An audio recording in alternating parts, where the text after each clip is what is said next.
Avec des boîtes à images en main pour faciliter la compréhension du message sur les mesures barrières contre le coronavirus, les militants du OFF-MPS du Logone oriental, accompagnés du bureau de soutien au MPS d'Oulbarit et le parti allié Al-Wassat, ont investi le canton Bédial pour sensibiliser la population du dit canton en majorité féminine.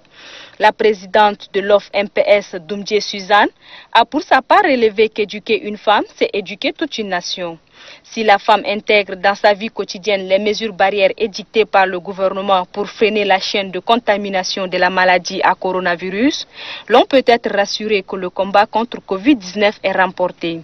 C'est laver les mains régulièrement au savon, porter son masque, respecter la distanciation sociale et se saluer sans se serrer les mains peuvent nous éviter de la propagation du Covid-19, a-t-elle ajouté. Satisfait de l'initiative des militantes de l'OFF-MPS et de ses alliés, le secrétaire général provincial du MPS, Nelgar Madingar, a souligné que cette sensibilisation doit interpeller toutes les femmes du canton Nassia du danger de cette pandémie. Car selon lui, l'heure est grave et que nous devrons être vigilants et observer rigoureusement les gestes barrières. Avec déjà 8 cas confirmés, toute la population doit œuvrer pour stopper la propagation du Covid-19 dans le Logone oriental. Les marchés ont rouvert leurs portes depuis plus de 2 semaines pour permettre à la population de faire face aux difficultés nées de la mise en œuvre de mesures barrières pour lutter contre la maladie à coronavirus. Les commerçants ont saisi cette opportunité pour faire flamber les prix des denrées alimentaires et des articles. Les prix passent du simple au double. Le gouverneur de la province de l'Ennedi-Est, Garboudjou Meder Jacob, a voulu s'imprégner auprès des opérateurs économiques sur le mobile qui les a amenés à augmenter les prix des denrées alimentaires. Dans le même ordre d'idées, le sultan du Dar Bilia, Siddiq Timan Debi Idno, a appelé les opérateurs économiques à comprendre les difficultés auxquelles est confrontée la population et de l'aider à les surmonter. Pour sa part, le délégué des finances intérimaires, Bal Koumadji, a déclaré que le président de la République, Idriss Déby Itno, a pris des mesures dans le cadre social en baissant les impôts à hauteur de 50%. C'est dire que les commerçants ne devraient pas en principe augmenter les prix des articles. De son côté, le président des opérateurs économiques, Tébir, s'est engagé à sensibiliser ses collègues. Le gouverneur de la province de l'Ennedi-Est, Garboudjou Meder Jacob, a dit qu'il attend le résultat dans un proche avenir. Cette modeste cérémonie a vu la présence des membres de la coordination provinciale de riposte sanitaire du Moyen-Chari, des techniciens de la santé et du chef de canton de Sar urbain.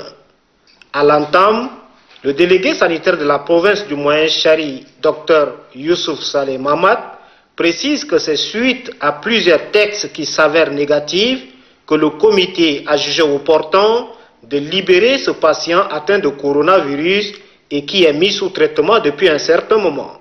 Le délégué de poursuivre que ce n'est pas autant affirmé que l'intéressé ne doit plus contracter le virus, c'est pourquoi il doit observer toutes les mesures prises par le gouvernement afin de ne plus retomber dans la même situation.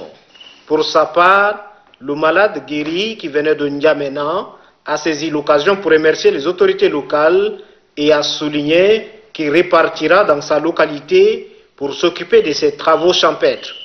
Le gouverneur de la province du Moyen-Chari, Djiber Younous, a par cette occasion attiré l'attention de la population que cette maladie est guérissable. Dieu merci, grâce au respect du protocole, également à l'implication de nos médecins et de nos infirmiers. Aujourd'hui, nous avons eu le résultat qui est négatif. Ça nous rassure tous et cela montre que le corona ne tue pas. C'est pourquoi il demande à tout un chacun de ne pas se cacher lorsqu'on a les signes de celle-ci, mais plutôt de s'approcher de l'équipe sanitaire pour le prélèvement afin de mieux se situer sur son sort. Fidèle à sa politique de lutte contre la pauvreté, le gouvernement tchadien, à travers son véritable instrument de lutte contre le chômage et l'exode rural UNAPE, vient d'octroyer une fois de plus un financement des projets agricoles. D'un montant global de 128 millions de francs CFA destinés à plus de 450 producteurs, ce financement vise à accroître le rendement et la productivité des produits agricoles.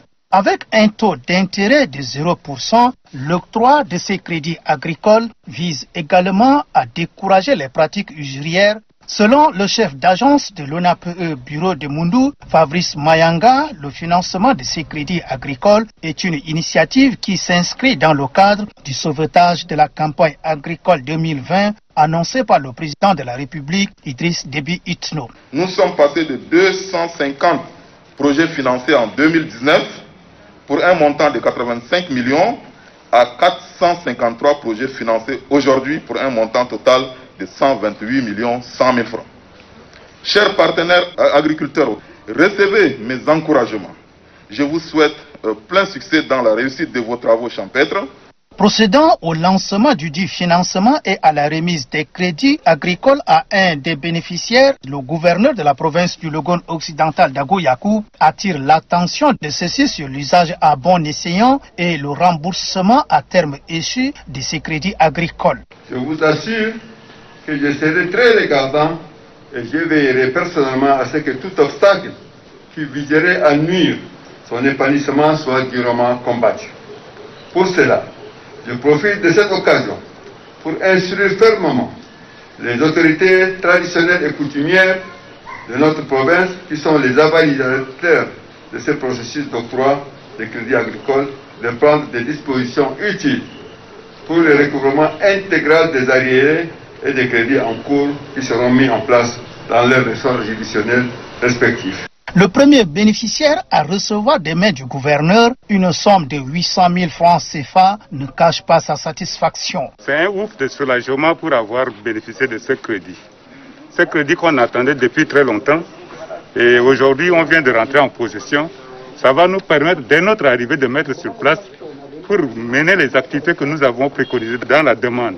C'est avec sourire aux lèvres que les bénéficiaires à travers l'UNAPE remercient le gouvernement tchadien pour leur avoir donné cette occasion pour se lancer dans leur développement. Au total, 1500 masques de protection individuelle, 20 dispositifs de lavage des mains et une quantité de savon-linge sont remis aux personnes démunies de la province du Mandoul. Ce geste de générosité de la présidente de la fondation Tchad Helping Hands, Madame Amina Priscille Lungu, ressortissante de la province du Mandoul, permet de faire face à la propagation de la pandémie Covid-19, a déclaré son représentant Kemingar Jean Rondo. Recevons ces dons au nom des personnes vulnérables. Le gouverneur de la province du Mandoul, Lucie Biasemda, a exprimé ses sincères reconnaissances à la fondation Tchad Helping Hands avant de dire que ces cache-nez sont d'une importance capitale, surtout avec la reprise des cours. Ce geste d'élan de cœur entre dans la droite ligne de l'appel lancé par le président de la République, Idriss Déby Itno, coordonnateur national du Comité national de riposte au Covid-19. D'une cérémonie à une autre, la sous-cellule provinciale dénommée Assistance aux personnes démunies, sous la coordination du gouverneur, a tenu sa toute première réunion sanctionnée par la lecture de l'arrêté portant création des sous-cellules provinciales entre guillemets, assistance aux démunis. La coordinatrice adjointe de la dite cellule Mangui Marron Blanche, par ailleurs, déléguée provinciale de la femme, de la protection de la petite enfance et de la solidarité nationale du Mandoul, de préciser que cette sous-cellule procédera à la désignation nominative et la mise en place des structures dans le domaine de la sensibilisation, de l'identification et de l'assistance aux personnes vulnérables pour lutter contre le Covid dans la province du Mandoul. avec un engagement à ce que chaque habitant reçoive une dotation d'au moins un masque grand public. Le sous-comité provincial de sensibilisation du comité de gestion des crises sanitaires pour les Bata lance ses activités publiques. La première cargaison d'un volume de 23 000 masques sera répartie aux 6 départements qui comptent la province. Au marché moderne d'Ati, première étape de l'opération, le gouverneur Benaïdou Tatola, qui est le coordonnateur du dit sous-comité, a personnellement distribué un lot à quelques vendeurs et acheteurs tout en les sensibilisant au respect des mesures de prévention. Le gouvernement a dans sa lutte contre la maladie à coronavirus retenu les cache-nez comme une solution obligatoire en complémentarité avec les autres mesures barrières déjà connues. Ces masques qu'on vous remet aujourd'hui, utilisez-les, ne les gardez pas à la maison, a dit le gouverneur. À partir de maintenant, tous les cache-nez vont être distribués. La contrainte va être élevée d'un cran parce que lorsque nous allons faire des contrôles et que nous verrons que les gens ne portent pas de cache-nez, la sanction va tomber. Il y aura des amendes même, les gens vont payer. Celui qu'on prend, il va payer. Lorsqu'on vous le donne, c'est pour le porter. C'est une barrière, comme on dit, pour ne pas attraper la Covid-19. Les membres du dit sous-comité ont également distribué des masques aux conducteurs des mototaxis et des rickshaws. Ils vont ensuite prendre la route pour les 6 départements pour les mêmes travaux. Des kits de lavage des mains pour le département du Mont-des-Lames dans la province du Logone oriental. Ce don est la contribution des membres du cadre de réflexion et d'action de l'Edith Mboum à la lutte contre le coronavirus, une maladie qui s'installe dans les communautés. La première des choses à faire, c'est agir vite. Et agir vite, les mots de sensibilisation, les méthodes de lutte ou préventives ont été déjà émises et données dit par le gouvernement. Il est question de commencer par dire à nos parents que ne continuez pas à réfléchir comme ce qu'on entend ailleurs, comme quoi c'est une maladie imaginaire, ça n'existe pas. Non. Koulsoum Rodolphe, chef de mission de cette délégation venue d'Indiamena, a procédé quant à lui à la démonstration de composition de l'eau de Javel à partir de l'hydrochlorure de calcium, puis à l'utilisation d'autres moyens de lutte. Le secrétaire général du département du Mont-des-Lames se félicite de ces dons qui viennent appuyer les efforts du gouvernement. Votre action en ces jours peut sauver des vies de milliers de Tchadiens, car le Covid-19 se propage facilement et le seul moyen efficace de le combattre est l'observation des mesures barrières. Ce don est mis à la disposition des différentes circonscriptions du département du Mont-des-Lames. À cet effet, le secrétaire général Abdoulaye Djibrine exhorte les bénéficiaires à en faire bon usage. Prendre des dispositions par rapport aux nouvelles décisions instaurant le couvre-feu dans la province du Kanem, c'est l'objectif d'une rencontre présidée par le secrétaire général de la province du Kanem. Autour de lui, les autorités communales de Mao et les forces de défense et de sécurité. Le décret numéro 12-19 du 9 juin 2020 portant prorogation et l'extension du couvre-feu et qui a une durée de 2 semaines concerne aussi la province du Kanem. C'est dans cette optique que le secrétaire général a apaisanti son message sur les dispositions à prendre dans le domaine sécuritaire et la sensibilisation pour que la population respecte cette décision gouvernementale. L'assistance a donné son point de vue pour qu'il n'y ait pas de dérapage de part et d'autre. Après quelques suggestions, le secrétaire général de la province du Kanem a demandé le respect strict du couvre-feu instauré par l'État. Il a par ailleurs demandé aux forces de défense et de sécurité de respecter les normes sécuritaires en respectant les droits de la population. Le couvre-feu a été instauré dans notre province, ce n'est pas du hasard, car personne n'ignore la propagation de cette pandémie et sa vitesse de contamination qui a placé aujourd'hui notre province en désimposition après la ville de N'Djamena, a ajouté Soumaï Issaka Bremi. Il a demandé à la population de respecter toutes les mesures édictées par l'État. Le village Bara bénéficie un lot de cache-nez offert par le chef de canton du Dangliat Est. Une tournée de distribution des cache-nez et la sensibilisation de la population sur l'importance du respect des mesures barrières. Nul n'ignore les dangers de cette pandémie qui ravage les humains dans son passage. Une très bonne raison de faire face à travers les sensibilisations sur le respect des cache-nez, lavage de mains et toute autre mesure. Voilà pourquoi le chef de canton du Danguiliat Est, Idriss Doukouni Adiker, fait de cette situation une affaire à ne pas négliger. Il n'y a aucune raison de ne pas insister sur la sensibilisation dans ce village pour que les 3 chefs de village prennent les dispositions nécessaires. C'est pourquoi je vous demande d'en faire bon usage de ces masques pour que toute la population puisse s'en servir et dans de bonnes conditions. Et en même temps, votre rôle en tant que chef de village et chef de quartier, c'est de vulgariser l'information de manière à ce que toutes vos populations puissent être informées au même moment. Surtout insister sur le port du masque. La population des Bara est avisée désormais sur les manières de protection concernant la Covid-19. Le village Tchalozoudou a également bénéficié de ces dons de cache-nez. Pour le bon fonctionnement des activités administratives, le préfet du département d'Aptour a fait descendre sur le terrain dans les différents services, question de voir certaines réalités afin de s'imprégner des réalisations de la ville. Quelques jours seulement après son installation, Amadou Arosi met le train en marche. Pour lui, créer un bon climat de travail intellectuel demande une bonne investigation. Au total, 15 structures administratives visitées. Une tournée qui a débuté par son département, suivie des structures de la gendarmerie, la garde nomade, la police, la douane, l'environnement. En passant par la mairie, l'inspection, le tribunal de grande instance, l'ONASA et l'élevage. Lors de ces passages, quelques insuffisances ont été énumérées.